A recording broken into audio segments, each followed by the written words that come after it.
Okay, so today I'm here with another discussion video, with the topic of the not canceled show because, it never aired, so it couldn't be canceled. So I guess, um, the concept, of the Gwen Tennyson show that we would have got, um, I don't really have a intro to this. I was just gonna get into it and start off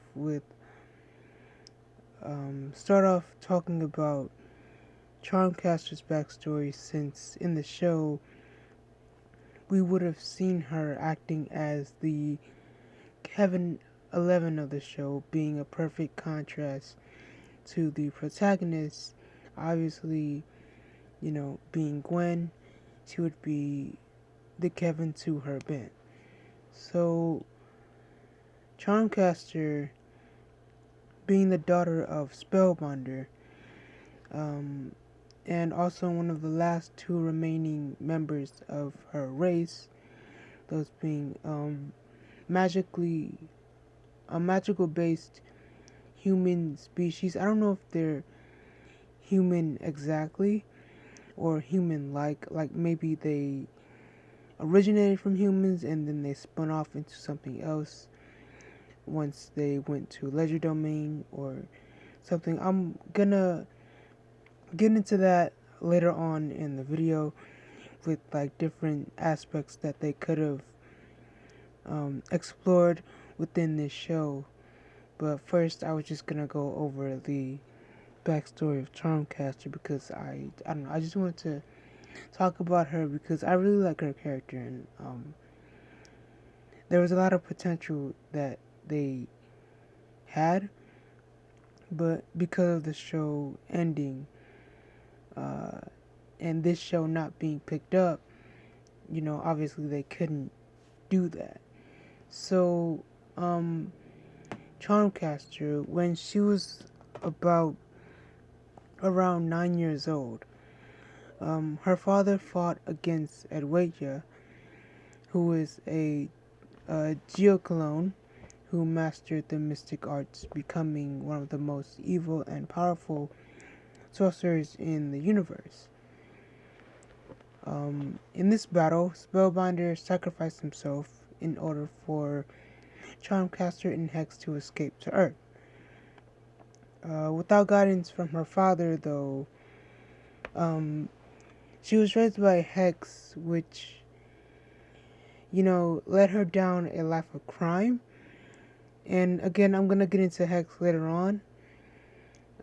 We first meet her in her late teens, where we see Hex's influence on her, her being able to manipulate Ben and Gwen into thinking that, she didn't want to go along with Hex's plan, eventually, revealing that she was in on Hex's plan.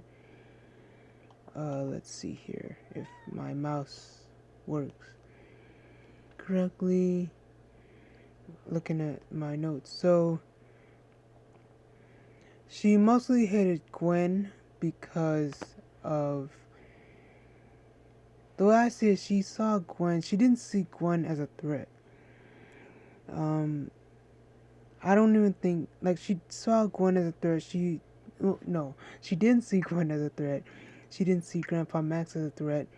It was always just Ben until Gwen developed her powers, which is then when she started to get, irritated with her because this girl who seemingly had zero gifts and was just seemed like a know-it-all, picked up her magic book and could do, all these different types of spells. And this hatred would grow and lead her to get revenge on Gwen. Years later, with her targeting Kevin at one point and draining Gwen's magic from her body. In an alternate timeline, she even succeeded in killing Gwen, where we see that she then takes over, she mind controls Kevin, and has been trapped in a dungeon, which I have a video on what possibly could have happened to that version of Ben.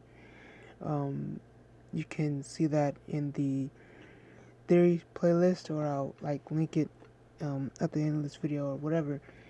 But their relationship would grow when they teamed up to go to Ledger Domain and stop Agrigor, where they met Edwidja, where we met Edwidja for the first time. So Hope quickly became friends with Gwen, putting her past feelings behind her, although she was still kind of very verbal on how, yes, she was kind of over some of the things she did in the past, but she still, to a degree, didn't like Gwen as much as she, maybe not as much as she got over some things, but she didn't get over it 100%. So let's see here.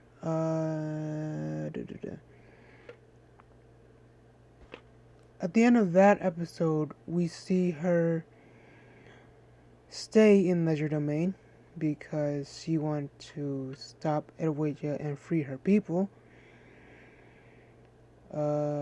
She does do that. Well, she does want a half of that. She does stop Edwidja. And then becomes a ruler of the dimension. Although it did start a civil war within Ledger Domain, where Charmcaster won. Afterwards, she performed a ritual that would drain all the life force from the dimension in order to return her father back to life. After this was, well, she did succeed, but then, her father, he was disappointed in what she'd become, and he basically rejected the offer of returning to life, thus making all life in Ledger Domain return. And I think this moment is where she started to snap. So she started to break, and then this directly leads into her relationship with Darkstar, Michael Morningstar, which, as we see, that doesn't, help her at all, as it's revealed that he was just using her to gain more power. Although I do think in the beginning he did have feelings, but then, that whole power-hungry aspect of his personality took over, and he, as soon as he got a taste of her power, he didn't really care for her anymore.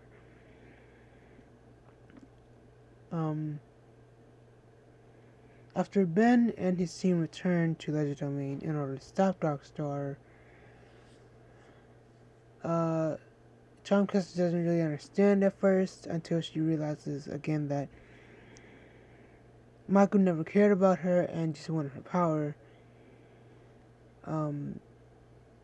She teleports Ben, Kevin, and Gwen out of the dimension and returns Darkstar to Earth before locking him out of Ledger Domain and returning to Solitude. And we later see her in Omniverse, where she's being manipulated by Edwidja.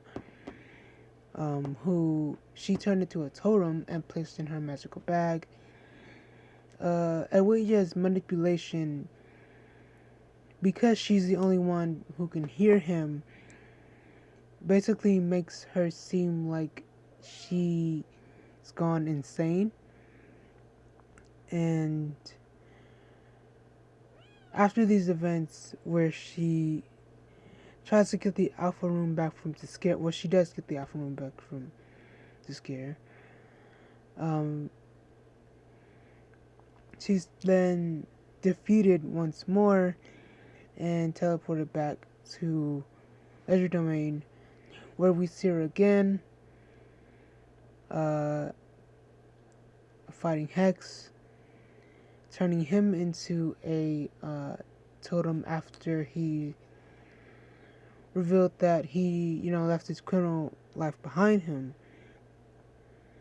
which is pretty interesting. I would have liked to see more of that, more of Hex and Omniverse in general, because, he put all that stuff behind him and is now using his knowledge of the magical arts to teach people instead of, stealing artifacts and doing whatever he wants.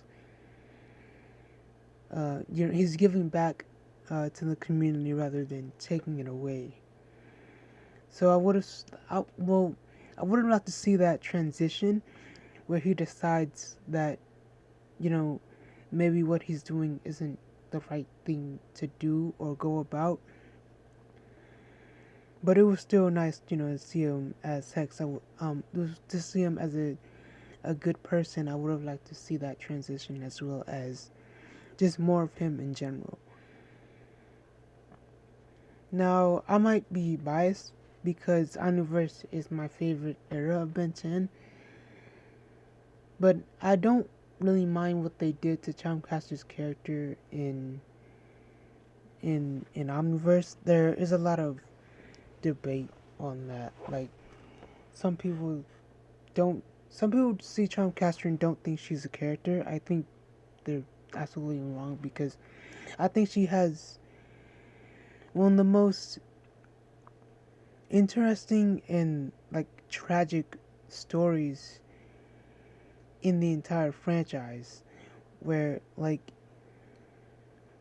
she has to leave her home and is immediately brought into the life of crime at a young age,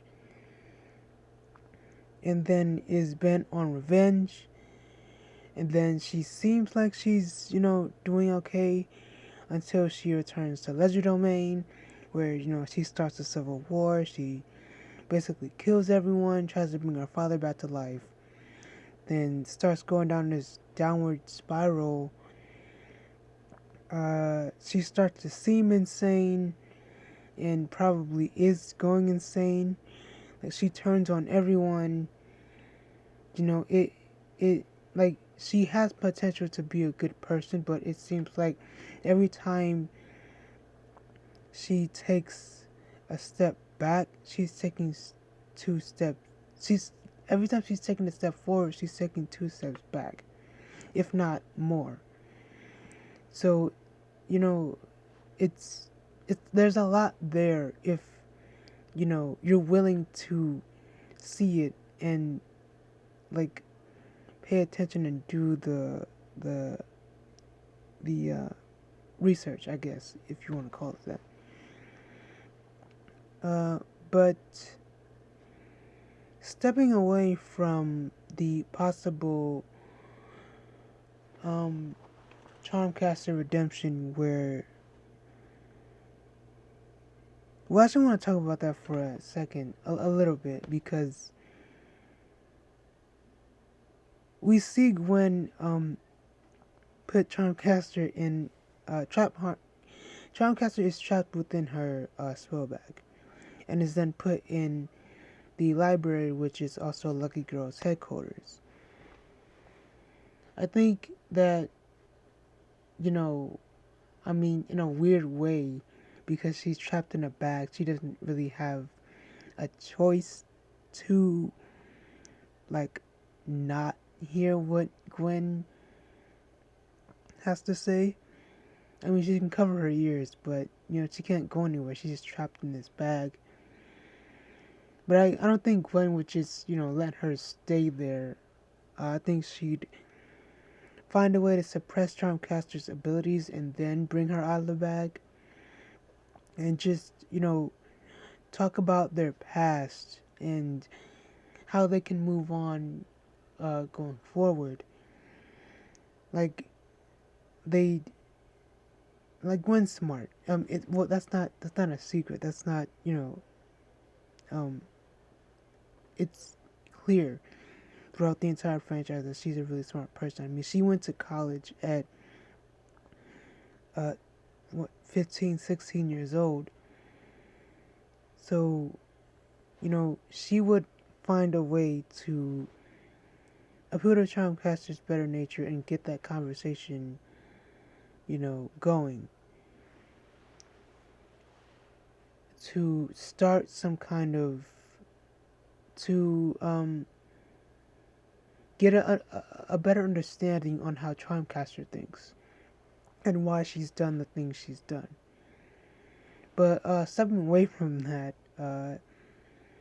another thing in this possible Gwen show that we could have seen was Gwen in college, living a double life as Lucky Girl, possibly Gwen getting her own Rose Gallery, seeing more of Minatoga and Punchinello, aka the Professor Encito, I think that's how you pronounce his name, a college professor who is, or at least was, a criminal, until he was like unmasked. Like, to me, that is potential for a really interesting, or at least entertaining character and villain. We'd also get more of Friken University in general, and see Gwen living the double life as a superhero and college student with like the secret headquarters and everything. The only thing we know about Friken University is that it's east of Bellwood, and it's like the best Ivy League university in the city. But with a college as strange as Friken, like Hex is there, like Darkstar was there, like there has to be some magical events happening before Hex arrived there, considering that Bazel presumably was there before him. Well, that's not even like a presumption, he was there before him. Uh, there could be stories to be told in that instance, like maybe Hex had to team up with Bazel, or something along the lines of either one of the two sensed a magical thread and had to take care of it behind the scenes without causing attention to the student and staff. According to the wiki, both the students and staff of Franklin University, they're aware of that. They're aware that Lucky Girl is using actual magic, and they know of the existence of these practices, but they can't, or at least like have yet to teach their students about mana and the history of magic in that world, due to the fact that they wouldn't be able to narrow down their curriculum. But maybe they could. I mean, I'm not a teacher, so what would I know? But it would be interesting to have like a sort of Hogwarts, like just like an entire school based around supernatural beings within the Ben 10 world.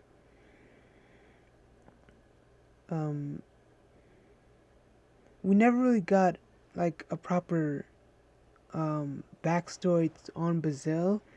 The only thing just is that during his magical journey, he stopped using real magic because he thought it was like a cheat since you could just do anything you wanted with it, which is why he got into close-up magic. And the other thing is that he was born many, many, many years ago. It's unknown what year exactly he comes from. But what is known is that he's very old. Like he's been around for a while. So, like becoming the most powerful magic user of all time. During his mission to grow, he eventually created the charms of Bazil. Those being the charm of luck, the charm of luck probability, the charm of pyrokinesis, resurrection, charm of electrokinesis, telekinesis, and the keystone. My favorite fact about these charms is that the creation and destruction of them is what led to reality breaking and allowing the inhabitants from Ledger Domain to cross over into the mortal realm. I suppose is the right thing to call the regular world, it's the mortal realm. Of not, well, of course, not anyone can just, travel between these dimensions whenever they wanted. You have to have the knowledge to do so. And, you don't have to be a magical being either, as we see Agrigor use the map of infinity to travel to the door, through the door to anywhere, into Ledger Domain. Of course, in this case, he had both knowledge and the tools to do so. But speaking of Ledger Domain, I love a proper explanation on the history of not just magic, but in depth on Ledger Domain, like an episode or a few episodes, like most likely a two-parter, where we see Charmcaster's childhood and how Adwaita, an alien from the Andromeda Galaxy, began to learn about and use magic, as well as how he found his way to Ledger Domain. Like, who taught him? And if he taught himself, then how?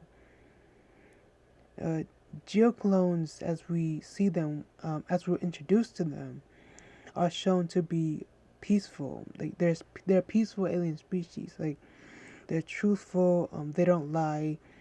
They hate the concept of lying. In general, they're against violence, and if they are in a fight, it's mostly them defending themselves. They mostly just like spend their time like hovering in the grass and discussing philosophy. So with that in mind, what happened to Adwaita for him to defect from these peaceful ways and everything he's been taught? And like what exactly led him down this path of evil, which eventually led him to destroying an entire race of magical beings? Like, was it because of him that Ledger Domain was like became open? Like, did he gather all the charms of Bazil and continuously destroy and recreate them, leading to that crack in reality?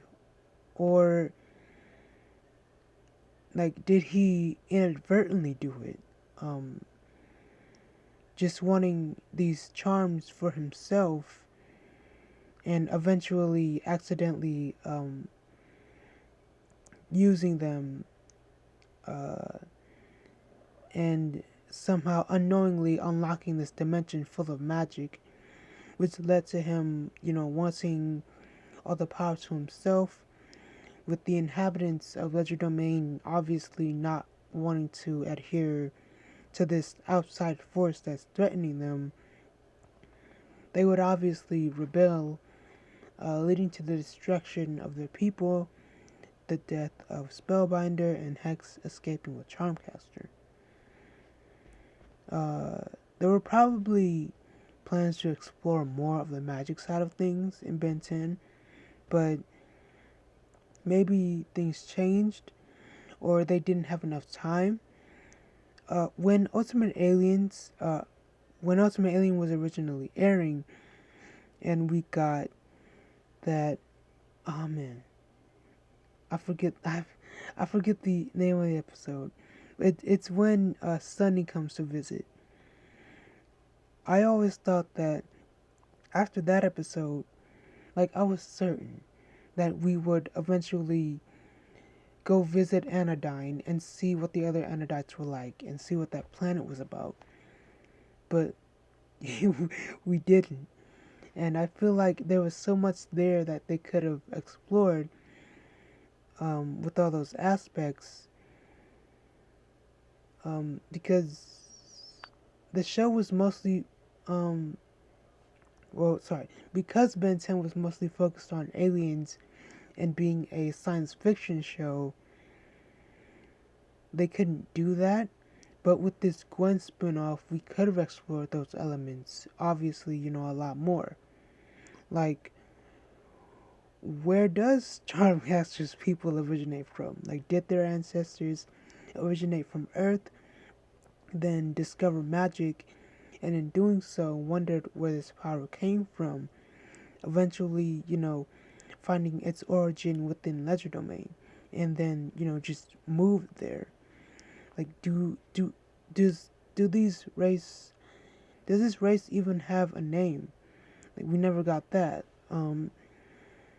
Which is something we usually don't get. If I had to nitpick and say one thing that I didn't like about Ben 10, my favorite franchise in the world, is that there is a lot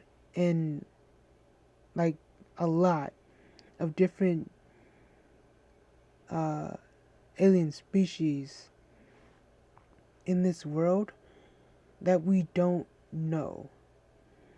Like, some aliens you have a lot of information on, from like their civilization to like their diet even, and the history of their planet, like with necrophrygians, for example. But with other aliens, like Pyronites, we only know like, oh, these are their powers, this is the name of their planet, this is their predator, and that's it. We don't know anything about their civilization or like their customs or anything like that. Like, do they have alien holidays or anything? But yeah, I would have liked, while I was thinking about this, it would have been cool to have like some sort of card game, or like cards in general, that gave us information on the different aliens we see. Like when Ultimate Alien aired, they released a card pack that related to the aliens in that series and give us information on their powers and the planet and all that stuff. But at this point, I'm kind of getting off topic. Also, getting back into the magic side of things, I would often get confused between the differences of like magic and mana. They basically explained it as, in the show, it's the same thing, like what Charmcaster says, what Charmcaster views as magic is mana to Gwen. It's just two different sides of the same coin. They're just using the same thing but in different ways. Conjuring energy from the same place, but just using different aspects of it.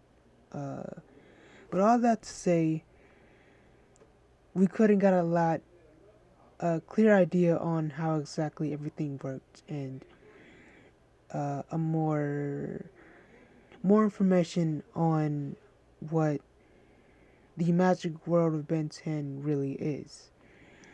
But that's pretty much all I think I had in terms of this discussion video for the possible Gwen television show that we never got.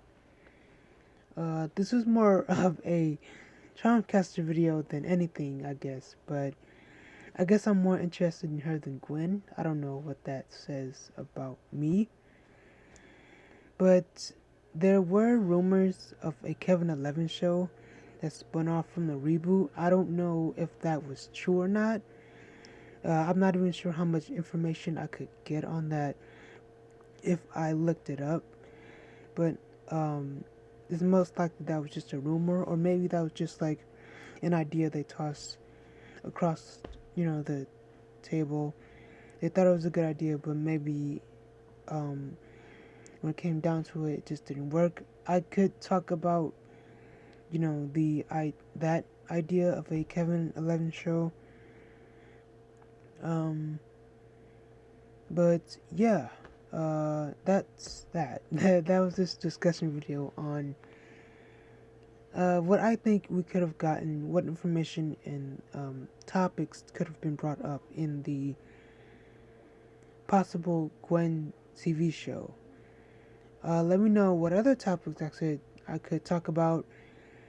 I kind of just like to regurgitate my thoughts and just talk about whatever for, whatever amount of time.